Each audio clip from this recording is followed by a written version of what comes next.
কিছুদিন আগে south Korea তারা তাদের ওয়েল্ডার লাগবে, ওয়েল্ডিং করে, যে ঝালাই করে একটার সাথে আরেকটা ঝালাই, কিন্তু এটা সেই ঝালাই না, এটা হচ্ছে আন্ডার ওয়াটার ঝালাই, under water welder.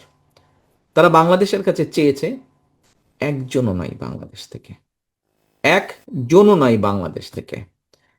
South Korea কিন্তু বড় বড় শিপ বানায়, তারা জাহাজ বানায়, সেই জন্যই তাদের আন্ডার ওয়াটার ওয়েল্ডার লাগবে। একটা মানুষ পায়নি। তারা এই মানুষ নিতে চেয়েছিল, কয়েক হাজার মানুষ নিতে চেয়েছিল।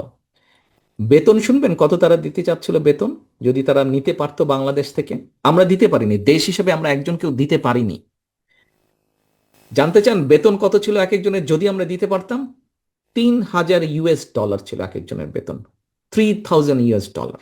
এখন আপনি বাংলায় টাকায় ডলার কনভার্সন কত আমার ধারণা নেই, এই মুহূর্তে জানা নেই আমার, কনভার্ট করে দেখতে পারেন।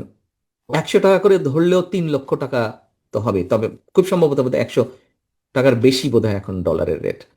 কাজেই 3 লক্ষ টাকার বেশি বেতন আমরা একজনকেও দিতে পারিনি। তারা প্রস্তাব দিয়েছে যে ঠিক আছে, তাদের সাথে আমরা কথা বলেছিলাম, তারপর ঠিক আছে তোমরা ব্যবস্থা করো, আমরাই আসবো, আমরাই ট্রেনিং করাবো, আমরাই নিয়ে যাব। প্রিয় সহকর্মীবৃন্দ, আপনারা যদি আপনারা যদি দেখেন যে খোঁজ করেন, দেখবেন যে জাপানে বহু মানুষের প্রয়োজন, দুই ধরনের মানুষ। তাদের পপুলেশনেরটা কিন্তু আমাদের যেরকম ইয়াং জনসংখ্যার পরিমাণ বেশি, তাদের বয়স্ক মানুষের সংখ্যা বেশি, ইয়াং জনসংখ্যা কম। ফলে তাদের খামারগুলো, তাদের ফার্মিং ল্যান্ডগুলো খালি হয়ে যাচ্ছে, বা তাদের মিল ফ্যাক্টরিগুলো খালি হয়ে যাচ্ছে। তাদের একটি এবং আরেকটি তাদের বড় প্রয়োজন, সেটা হচ্ছে যে যেহেতু বললাম যে পপুলেশন হিসাবে তাদের বয়স্ক মানুষের সংখ্যা বেশি, সেই জন্য তাদের হেলথ কেয়ারের দরকার। অর্থাৎ বয়স্ক মানুষকে একটা সার্টেন পর্যায়ের পরে লুক আফটার করতে হয়, দেখতে হয়, টেক কেয়ার করতে হয়, টাইম মতন ওষুধ খাওয়াতে হয়, তাকে টেক কেয়ার করতে হয়। এরকম প্রচুর মানুষ তাদের প্রয়োজন।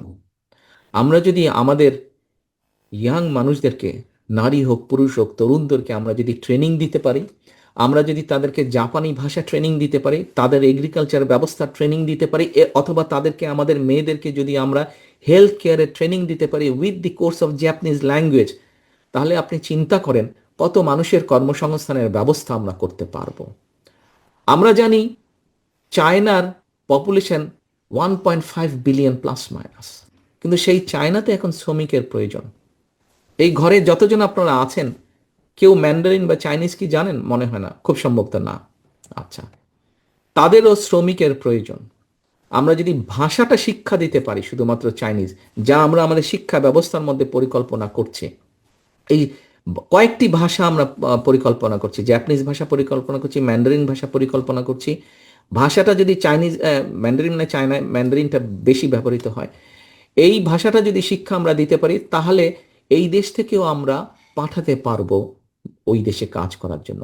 প্রিয় সহকর্মী, ইউরোপের ইটালি একটা দেশ আছে, এই দেশে ঠিক জাপানের মতন অবস্থা, গ্রামকে গ্রাম পপুলেশন খালি হয়ে যাচ্ছে, তাদের কৃষিকাজগুলো তারা সারতে পারছে না। আমরা যদি ইটালিয়ান ভাষা শিখি এবং এখানকার কৃষি ব্যবস্থার কি আছে না আছে সেই জ্ঞান দিয়ে যদি আমরা আমাদের ছেলে মেয়েদেরকে পাঠাতে পারি, ছেলেদেরকে পাঠাতে পারি কৃষিকাজের এই কাজে, ইউরোপে আমরা তাদের কাজের ব্যবস্থার সংস্থান করতে পারবো।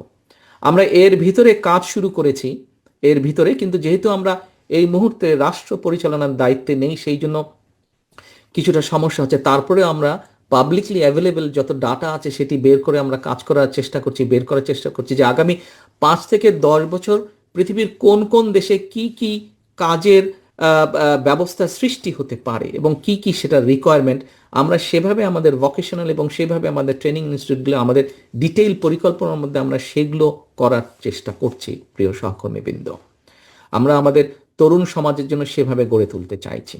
আপনাদের এখানে নিশ্চয়ই মাহাদি আমিন অথবা অন্যরা যারা বলেছে, নিশ্চয়ই বলেছে যে তরুণদের কর্ম পরিকল্পনার ব্যাপারে, বিশেষ করে অনলাইনে বা ইন্টারনেটে আইটি সেক্টরে যারা কাজ করে, আইটি সেক্টরে অনেকগুলো ভাগ আছে।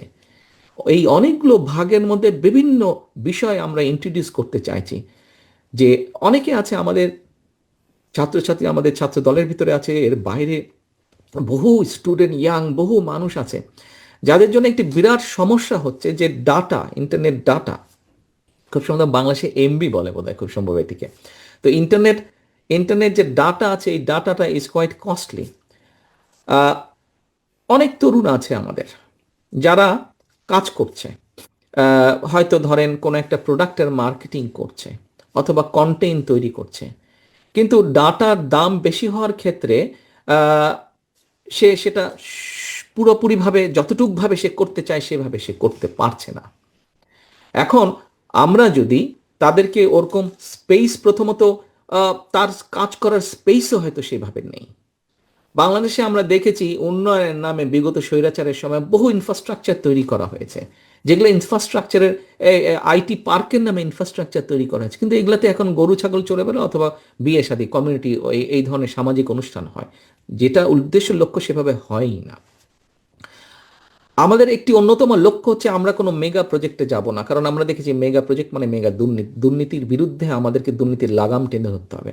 আমরা রাষ্ট্রের অর্থ, জনগণের অর্থ আমরা খরচ করব জনগণের শিক্ষার পিছনে, জনগণের স্বাস্থ্যের পিছনে, জনগণের হিউম্যান ডেভেলপমেন্টের, রিসার্চ ডেভেলপমেন্টের পিছনে আমরা খরচ করব। কাজেই সেজন্যই আমরা নতুন আইটি পার্ক বানানোর আমাদের ইচ্ছা নেই। পুরনো যেটা আছে সেটাকে ঘষে মেজে পরিষ্কার করে সেখানে আমরা ব্যবস্থা করে দিব এই যে যারা ঘরে বসে মেসে বসে কষ্ট করে কাজ করছে, আমাদের তরুণ সমাজের বৃহৎ একটি অংশ কন্টেন্ট বানাচ্ছে, কিন্তু সেটা নিয়ে সুন্দরভাবে কাজ করবে যে তার নেই, হয়তো ঘরের কোনায় বসে অথবা বন্ধুর জায়গায় বসে কোনো এক জায়গায় কাজ করছে, সে বন্ধুর বাসায় বসে। তাদের জন্য আমরা চেষ্টা করব এই জায়গাগুলোতে ছোট ছোট ছোট ছোট স্পেস তৈরি করে দিতে, যাতে 2জন 3জন 4জন বন্ধু মিলে যারা এরকম কাজ করছে ছোট একটি কোম্পানি করতে পারে। কোম্পানি করে সেখানে তারা সহজে যাতে সুন্দরভাবে কাজ করতে পারে, সেখানে তাদেরকে আমরা ওয়াইফাই সিস্টেমটা ব্যবস্থা করে দিব, খুব স্বল্প দামে যাতে তারা ওয়াইফাই নিতে পারে। আবার একই সাথে আমরা ছাত্রছাত্রী যারা আছে বা সব ধরনের মানুষের জন্যই আমরা চেষ্টা করছি দলের পক্ষ থেকে এক্সপেরিমেন্টলি, অলরেডি আমরা ঠাকুরগাঁও এই প্রজেক্টটি চালু করেছি দলের পক্ষ থেকে। আমাদের আইটি সম্পাদক, আইটি সেক্টর বিএনপি যেটা আইটি সম্পাদক, তারা এটি চালু করেছেন অলরেডি এক্সপেরিমেন্টলি। পরে ইনশাল্লাহ জনগণের রায় সমর্থনে আমরা সরকার পরিচালনার দায়িত্ব পেলে এই বিষয়টি তখন রাষ্ট্রের পক্ষ থেকে ধীরে ধীরে পুরা দেশে আমরা চালু করব। কি সেটি? বিভিন্ন বিশ্ববিদ্যালয়, বিভিন্ন বড় ভালো কলেজ যেগুলো আছে, স্কুল যেগুলো আছে, বিভিন্ন ক্যাফেটেরিয়া বা ইম্পর্টেন্ট পাবলিক প্লেস যেগুলো আছে, সেইগুলোতে আমরা 1-1.5 ঘন্টার জন্য যে কোনো মানুষ লগ ইন করলে, লগ ইন করার কতগুলো স্ট্যান্ডার্ড প্রসিজিওর আছে, সেই প্রসিজিওর মেনে লগ ইন করলে 1-1.5 ঘন্টা ফ্রি ইন্টারনেট তাদেরকে ব্যবস্থা করে দিব আমরা, যাতে তরুণ সমাজ তারা ইন্টারনেটের মাধ্যমে স্ব কর্মসংস্থানের যে ব্যবস্থা তারা করতে চাইছে সেই ব্যবস্থাটি যাতে তাদের জন্য সহজ হয়, সেই কাজটি আমরা করতে চাইছি তাদের জন্য। হয়তো সময় লাগবে, কিন্তু ইনশাল্লাহ আমরা করব, সুযোগ পেলেই আমরা এই কাজটি করব। প্রিয় সহকর্মীবৃন্দ, গেল ফ্যামিলি কার্ড, গেল কৃষক কার্ড,